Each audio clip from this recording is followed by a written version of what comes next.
الحمد لله رب العالمين والصلاة والسلام على سيد الأنبياء والمرسلين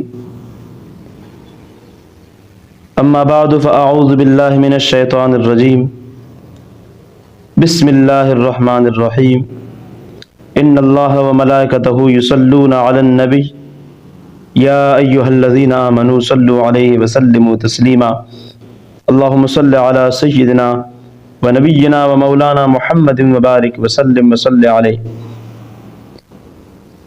اللہ رب کریم کا لاکھ لاکھ شکر ہے کہ رب ذوالجلال نے ہم سب کو دین کو سمجھنے کے لیے جمع فرمایا۔ رب ذوالجلال ہم سب کو صحیح معنوں میں دینی مسائل کو سیکھ کر ان پر عمل پیرا ہونے کی توفیق عطا فرمائے۔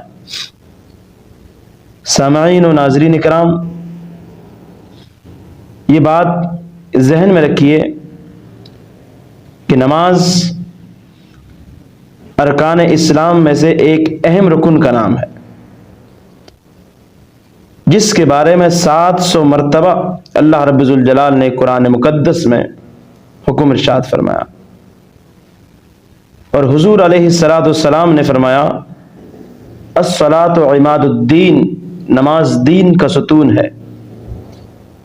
آپ حضرات بخوبی جانتے ہیں کہ ایک عمارت کے لیے ستون کی اہمیت کیا ہے، تو حضور علیہ الصلاۃ والسلام نے نماز کو دین کا ستون قرار دیا، اور پھر فرمایا الصلاۃ معراج المؤمنین، کہ نماز یہ مومنین کی معراج ہے۔ قرۃ عینی فی الصلاۃ، نماز میری آنکھوں کی ٹھنڈک ہے۔ اب جو اس قدر اہم رکن، اہم عبادت ہو، اس عبادت کو ہمیں صحیح طریقے سے ادا کرنا چاہیے، نماز کو صحیح طریقے سے پڑھنی چاہیے۔ نماز کے لیے اگر ہم یہ سمجھیں، ہر شخص غور کریں کہ کون کس طریقے سے نماز پڑھتا ہے۔ اگر وہ یہ سمجھے کہ میں صحیح طریقے سے نہیں بلکہ میں اپنے طریقے سے نماز پڑھتا ہوں، تو اسے فوراً کسی اہل علم کے پاس جا کر اپنی نماز کی درستگی کرنی چاہیے۔ صحیح طریقے سے نماز پڑھیں گے تو وہ نماز اللہ کی بارگاہ میں قبول ہوگی، ورنہ آپ چاہے پوری زندگی نمازیں پڑھ لیں، اگر صحیح طریقے سے نماز نہیں پڑھیں گے تو آپ کی ایک نماز بھی اللہ کی بارگاہ میں قبول نہیں ہوگی۔ تو آئیے نماز کے لیے جو سب سے پہلی چیز ہے طہارت، وضو، کہ جس کے بعد ہم نماز شروع کرتے ہیں۔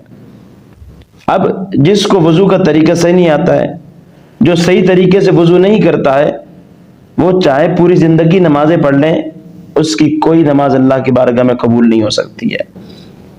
تو وضو یہ طہارت ہے، نماز میں داخل ہونے کے لیے ایک شرط ہے، یعنی طہارت یہ شرائط نماز میں سے ہے۔ تو وضو کا طریقہ کیا ہے، وضو کے فرائض کیا ہے؟ وضو کے 4 فرائض ہے۔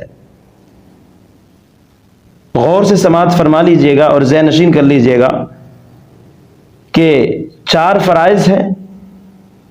سب سے پہلے نمبر پہ چہرہ دھونا، دوسرے نمبر پہ دونوں ہاتھوں کو کوہنیوں سمیت دھونا، تیسرے نمبر پہ چوتھائی سر کا مسح کرنا، اور چوتھے نمبر پہ دونوں پاؤں کو ٹخنوں سمیت دھونا۔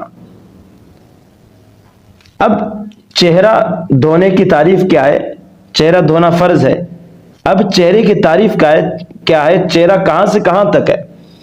تو چہرے کی تعریف یہ ہے کہ جہاں سے عمومی طور پر بال اگتے ہیں، وہاں سے لے کر یہ ٹوڑی کے نیچے تک یہ مکمل، اور ایک کان کی لو سے لے کر دوسرے کان کی لو تک یہ مکمل چہرہ کہلاتا ہے۔ وضو کے اندر اس چہرے کو مکمل دھونا یہ فرض ہے۔ اگر اس مکمل چہرے کی جو تعریف ہے، اس میں ایک بال برابر جگہ بھی خشک رہ گئی تو آپ کا وضو صحیح طریقے سے نہیں ہوا۔ جب وضو نہیں تو پھر نماز بھی نہیں ہوگی۔ اسی طرح کوہنیوں کو دھونا یہ دوسرے نمبر پہ۔ تو یہ بات یاد رکھیے کہ کوہنیوں تک دھونا، کونیوں سمیت دھونا، تو اس کا مطلب یہ ہے کہ اس میں کونیاں داخل ہے. ایسا نہیں کہ کونیوں تک دھونا اس سے پہلے پہلے نہیں، بلکہ کونیوں سمیت دھونا مطلب کونیاں اس میں داخل ہے. اور تیسرے نمبر پہ چوتھائی سر کا مسح کرنا. مسح کس کو کہتے ہیں؟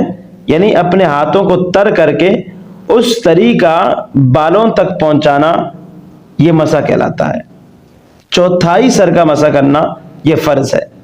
اگر کوئی شخص پورے سر کا مسح کرتا ہے تو یہ سنت ہے. اس میں چوتھائی سر کا مسح تو ویسے ہی داخل ہے.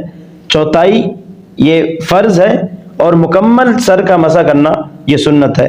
اسی لیے جب کوئی سنت پر صحیح طریقے سے عمل کرتا ہے تو اس کا فرض بھی مکمل ہو جاتا ہے. اور اس کے بعد دونوں پاؤں کو ٹخنوں سمیت دھونا. تو یہ ٹخنوں اس میں داخل ہے، سمیت داخل، ٹخنوں تک نہیں بلکہ ٹخنے بھی اس میں داخل ہے، ان کو دھونا بھی فرض ہے. وضو کرنے سے پہلے بسم اللہ الرحمن الرحیم پڑھنا چاہیے.